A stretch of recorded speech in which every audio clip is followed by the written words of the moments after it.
Assalamualaikum warahmatullahi wabarakatuh. Kali ini kita berjumpa lagi dengan topik yang berbeda, yaitu mengenai obligasi. Sebelum kita masuk ke obligasi, kita harus tahu dulu bahwa obligasi itu merupakan bagian dari utang jangka panjang. Nah, disebut utang jangka panjang karena dia perkiraan aliran sumber daya keluarnya itu biasanya dapat diselesaikan lebih dari siklusnya 1 tahun atau siklusnya 1 kali operasi perusahaan. Nah, liabilitas jangka panjang tersendiri biasanya itu ada dalam bentuk utang obligasi, besar bayar, utang hipotek, atau leasing. Tapi fokus kita kali ini ada pada utang obligasi. Untuk obligasi sendiri ada beberapa jenis dan ratingnya. Ini dapat kita lihat di layar dari penerbitnya corporate, government, atau municipal. Nah, biasanya sih yang paling bisa kita pegang itu kalau kita mau beli obligasi itu yang dari government, karena dia itu sifatnya lebih aman. Jadi kalau istilahnya tuh obligasi itu kan surat utang tuh mereka tuh memerlukan dana yang dimana mereka mengeluarkan suatu surat utang, nanti kita sebagai pemegang itu akan mencatatnya sebagai piutang. Tapi karena dia dalam bentuknya surat obligasi, jadi dia itu selain bersifat hukum dan juga lebih aman. Nah, dalam menerbitkan suatu obligasi, emiten atau perusahaan itu harus memiliki penjamin dari utang tersebut, penjamin untuk emisinya. Lalu mendapatkan persetujuan atas penerbitan obligasi. Nah, perusahaan tersebut juga harus sudah diaudit. Kemudian menerbitkan prospektus. Nah, tidak lupa obligasi tersebut harus memiliki sertifikat obligasi yang tercetak. Nah, ini tuh untuk legalitas.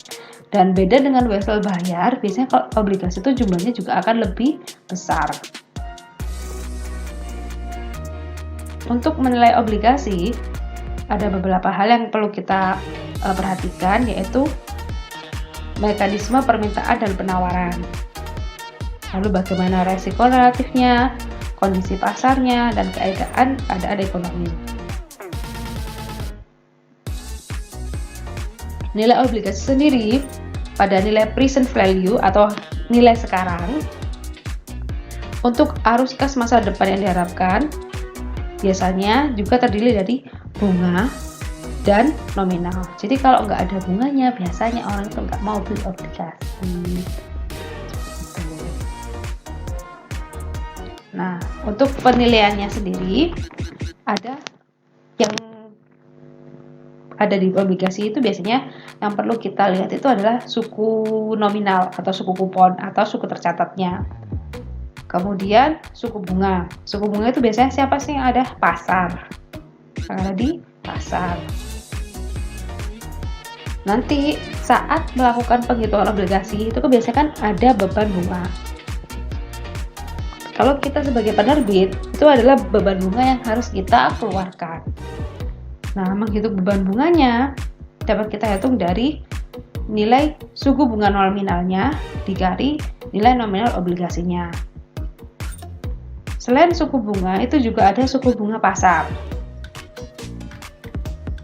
Suku bunga pasar ini akan timbul apabila bisa kelihatan itu apabila nilai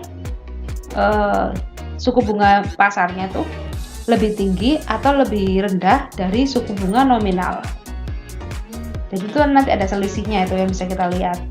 Nah, menghitungnya dari suku bunga jumlahnya ini dari suku bunga pasar dikalikan nilai tercatatnya.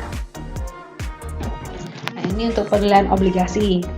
Ketika kita memiliki kupon obligasi dengan nilai kupon atau tadi suku bunga kupon atau suku bunga tercatatnya adalah 8%, kemudian di suku bunga pasar yang ada di pasar itu ada dalam 3 kondisi. Jika kondisinya itu nilai suku bunga pasarnya sama dengan nilai suku bunga obligasi, berarti kondisinya ada di nilai par atau nilai pari. Berarti obligasi tersebut dijual dengan nilai pari. Apabila suku bunga pasarnya di bawah nilai suku kupon obligasinya yang kita miliki, maka obligasi tersebut dijual dengan tingkat premium. Dan apabila suku bunga pasarnya tersebut lebih tinggi dari suku bunga obligasi yang kita miliki, maka obligasi tersebut dijual dengan tingkat diskon.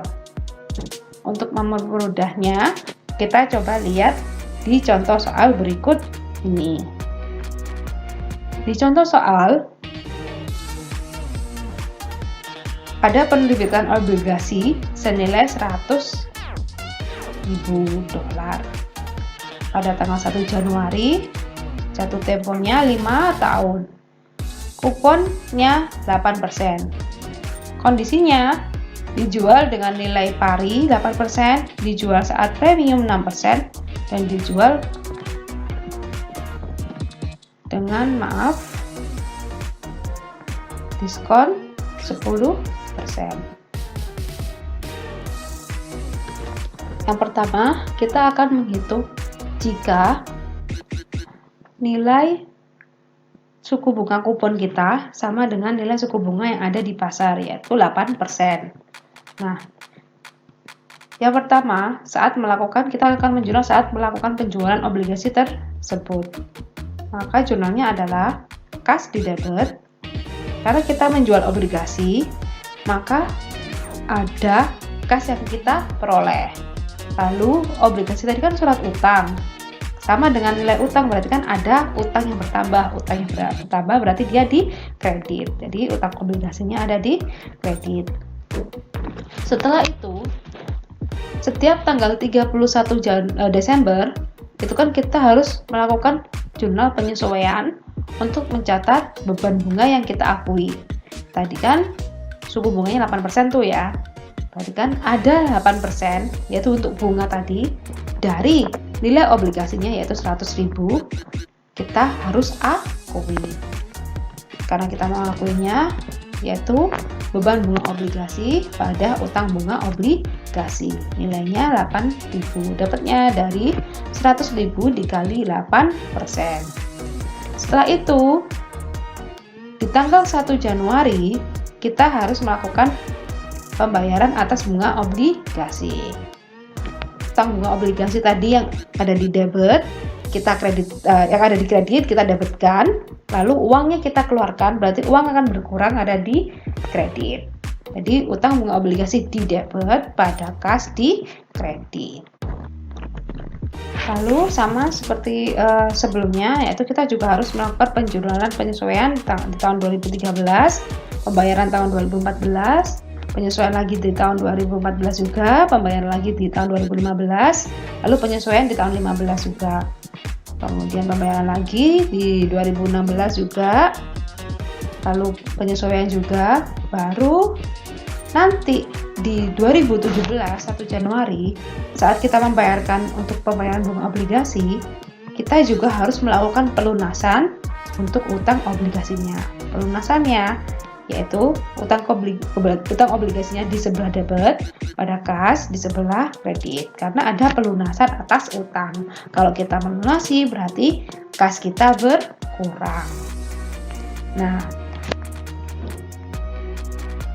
setelah itu untuk kasus yang kedua, yaitu terjadi apabila suku bunga yang ada di pasar nilainya lebih rendah daripada nilai tingkat suku bunga kupon yang ada di kita.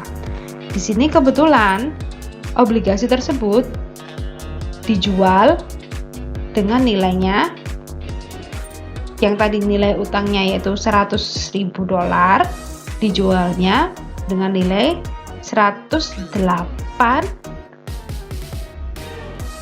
dolar, 425.000. Karena tadi nilainya itu 100.000 dolar, tapi dijualnya lebih dari situ, maka kita harus mencatatnya. Kita buat dulu yang namanya tabel amortisasi. Nah, tabel amortisasi ini kan tadi ada 5 tahun tuh jangka waktunya. Kita buat di tanggal 1 Januari, yaitu saat tanggal penjualan. Nilai buku obligasi tersebut kita catat sebesar 108.425. Lalu di tanggal saat pembayaran bunga selama 5 tahun hingga 1 Januari 2018. Nah, yang kita isi adalah untuk 1 Januari 2013. Bunga yang dibayarkan itu adalah 8% dari 100.000. 100.000-nya nilai obligasi tadi dikalikan 8%. Ketemu 8.000. Nah, untuk beban bunganya kita peroleh dari nilai buku ini dikalikan 6%. Nilai buku dikalikan 6%. Ketemu sekian. Nah, selisihnya itu adalah amortisasi premi, yaitu bunga dibayar dikurangi beban bunga. Nah, kemudian ketemu amortisasi premi ini, nanti dia akan mengurangi nilai buku. Oke.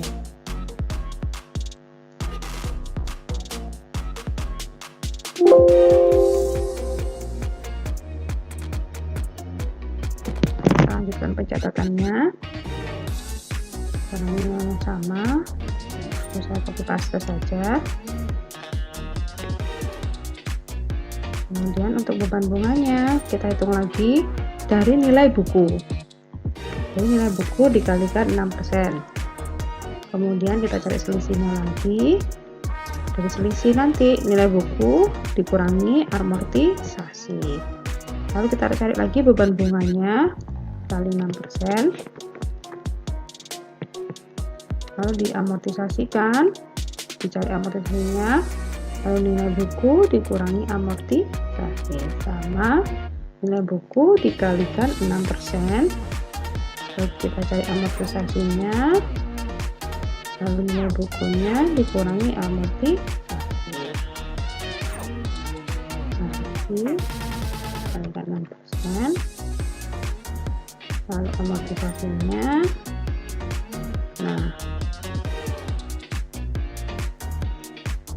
nanti nilai bukunya harus sampai 100. Kadang ada kalanya nilai bukunya itu tidak 100 pas, tapi mungkin 99,999. Nah, itu nggak apa-apa, kita buat pembulatan. Asalkan bedanya tidak terlalu berlebihan ya. Kayak mungkin 80 gitu ya. Berarti kan lebih banget. Berarti ada kesalahan penghitungan.